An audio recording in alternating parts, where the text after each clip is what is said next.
And now, without further ado, we will move to the first presentation, or rather a discussion on what is the 3Cs initiative, a political perspective, with Jonathan Vseviov, Secretary General of the Ministry of Foreign Affairs of Estonia, and Pavel Jablonski, Undersecretary of State, Ministry of Foreign Affairs of Poland, Government Plenipotentiary for the 3Cs initiative. Please, gentlemen, the floor is yours. Well, thank you, Sandra, very much.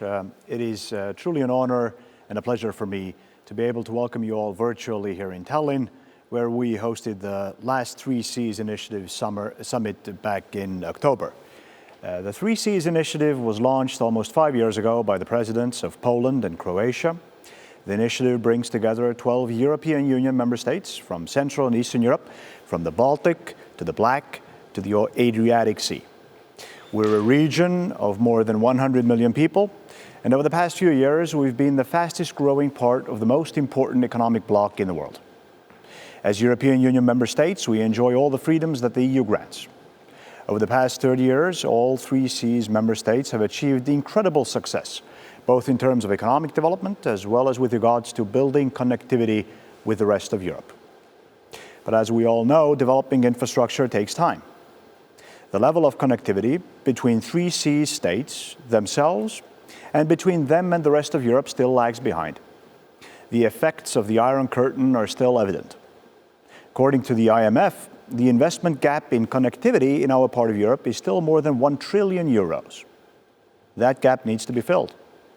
Meanwhile, connectivity has become a strategic issue. Great power politics is back. Free market-based democracy is being challenged. Nowhere else is competition between fundamentally different political and economic models as important as in the sphere of connectivity. Those who control means for that, both physical and digital, will win the 21st century. This is a truly global issue, but one that we feel here in our region as well. To be able to compete in this fast-changing world, we, the free market-based democracies, need to utilize our strengths. While our public sectors can be efficient and achieve significant results, our true strength lies in our vibrant private sector. And so, in a nutshell, this is what the 3Cs initiative is all about. We're utilizing the strength of our private sector to develop modern connectivity between our states and with the rest of Europe, to fill an investment gap that developed over 5 decades of totalitarian domination. How do we intend to do it? Well, most importantly, we've created the 3Cs Initiative Investment Fund that is politically inspired but commercially driven. The fund is the main instrument for funneling private investments in true free market economy way into the transport, energy, and digital sectors within our region. This is how we utilize our strengths, by bringing the private sector on board in an area that is strategic in nature. With the 3Cs initiative, we're building a model that is obviously important for our region, but one that also, if successful, can be utilized elsewhere for strengthening trust, utilizing transparency, and the free flow of data to make large-scale cross-border infrastructure investments trustworthy and attractive to the private sector in an effort to boost economic growth, interstate cohesion, and regional security. And so, Mr. Jablonski, we're very happy to have you here with us in Tallinn, and I will gladly give the floor over to you so that you could tell us more about the practical value and the importance of the 3Cs Initiative Investment Fund and the initiative itself from Poland's perspective.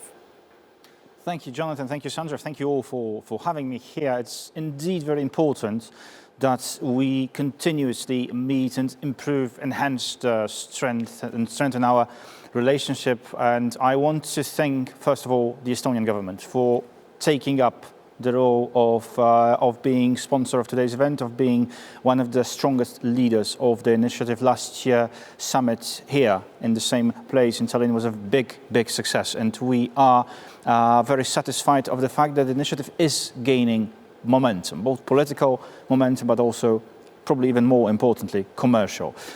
We are speaking today about political perspective, but as you rightly asked, this very important tool that we have, that we need to enhance, that we need to still promote, because it is very promising, and yet I think not explored to its full potential so far. The Three Seas Investment Fund. We have initiated it in 2019 because we understood that it is important to have a political value, to have a political understanding, to have political goals behind international cooperation, but also to have tools that would appeal to private sector. Hence, the idea for a fund that would, as you said, be politically conceived, but then commercially driven on the basis of free market principles. And what we do with the fund, me as a politician, I only see it from the outside. I have nothing to say whether particular projects are good or bad, because they are being assessed by a board that is supervised by commercial institutions, by people who we contracted on the basis purely of a pure economic approach. Its practical value is very important because it can show potential investors that if they wish to spend money here in this market, which has huge investment needs, as I said, €1 trillion assessment by the IMF, they can do it safely, their investment is profitable, there is no political harm involved, but it is embodied in a larger goal, in a larger political goal of the 12 countries of the Three Seas Initiative, but of the 12 countries that are also members of the EU. And the synergy here is very important. We do not, this initiative is not an alternative to the EU. It's an element of it. We want to enhance our cooperation, strengthen connectivity in digital, transport, energy sectors to be a stronger part of the European Union and provide better opportunities for our citizens and for foreign investors. You, I think, framed it extremely well. The Three Seas Initiative is an element of the European Union. It has a governmental aspect to it. It has a commercial aspect to it. The fund that we mainly focus at today is fully commercially driven, politically motivated, commercially driven, and last year has been extremely successful in this regard. Most Three Seas member states now contribute to the fund. The United States has pledged contributions into the fund. The fund itself has already attracted private investments and has invested in projects. One happens to be in Estonia, the other one happens to be in Poland. This is just the beginning, though. What we are focusing now on is attracting private sector capital into the fund. I hope that today's event will be useful in that regard. I'm absolutely convinced that what we have seen with regards to the fund until this day is only the beginning. We're only growing stronger and bigger. So that's one aspect of the Three Seas Initiative. The other aspect of Three Seas Initiative is marketing our region as a region. Yes, we are 12 sovereign states, members of the European Union, 110 million people, the fastest growing part of the European Union, and yet we are often not viewed as a region. We are not viewed as anything more than a collection of states. This needs to change. This is part of why Poland and Croatia originally, and then attracting other regional players, created the initiative. This is partly a marketing tool. Finally, it is also an important political instrument where we highlight the values and principles that we consider significant: free market economy, democracy, an instrument where governments can coordinate policies amongst themselves. This is one of the reasons why we think it is very important to further institutionalize the Three Seas Initiative by creating a standing secretariat that would help sustain activity between summits. We know we are on the road to Sofia. The Bulgarian government has taken up the Three Seas Initiative. I'm certain that after Sofia, other Central Eastern European capitals, other Central Eastern European countries will take up the chairmanship, if you will. But practical work between governments needs to continue between summits as well, which is why I'm especially glad to note that we have now initiated a number and conducted a number of governmental level, expert level meetings between the Three Seas countries.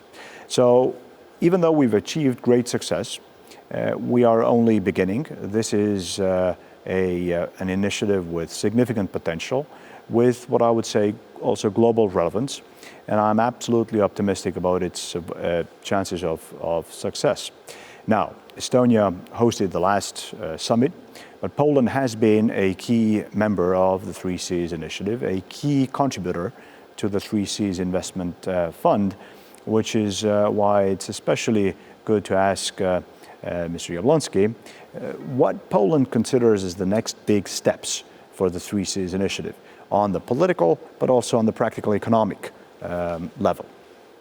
Well, indeed, this is the right moment to ask such a question because we are in the crucial moment. After the success of last year's Tallinn summit, now we are on the road to Sofia. And Sofia is probably going to be another breaking point because we are looking at very strongly growing interest of our external partners. We have noted big support from the very beginning of the United States, and we are very glad to see that it did not only did not change after the new administration has taken over in Washington, but it actually improved, and there is a bipartisan support in the US for the Three Seas initiative. It was reflected both in President Biden's statements and Secretary Antony Blinken involvement in a government-level meeting 2 months ago, and also in Congress, where there was a unanimous resolution supporting it. We also note growing interest from other countries, also from Europe, but also from outside, from Asia. So it is now our duty to create an offer for external partners, to attract them, to get them closer, and to bring the investors, to the private capital also here.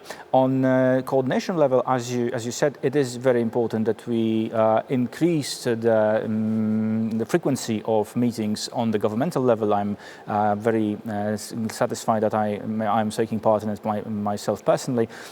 And I think indeed, as we are moving forward, we need to focus on structurizing the ways of our cooperation so that it becomes more and more institutionalized as all the 12 member states will decide. Then another very important matter is some potential new areas of cooperation, because we are focusing on 3 pillars that are most important, namely digital, transport and energy infrastructure, but there are also other potentially unexplored areas where we see growing interest. That is, for example, regional cooperation, and Poland in June is organizing a regional summit for the regions of Three Seas that will be encouraged to work together, maybe on some smaller scale projects, but those projects that are able it will be more easy to bring the initiative into the hearts and minds of people, and that is our goal for the nearest future. Well, Minister Jablonski, thank you for exchanging views with me. As you said, the Three Seas initiative is more than just the political and the practical aspects of it. It is a project that is regionally and globally relevant. You mentioned the European Union aspect. I think it is extremely important. Last year's summit also included a presentation by the Commissioner of the European Union. You mentioned the interest of partner countries, the United States, but also Germany. Interest towards the Three Seas initiative around the world, from Europe to Asia. I think this is all noteworthy, means that we are only getting started. Thank you for joining us, and Sandra, I'll hand it back over to you. Thank you so much. Thank you both, Mr. Vseviov and Mr. Jablonski.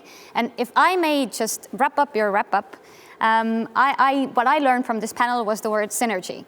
You both mentioned synergy between the public and private sector, synergy between the EU countries and the Three Seas countries, and the synergy between the Three Seas countries themselves. So thank you so much for this inspirational political background, and I hope you have a good day.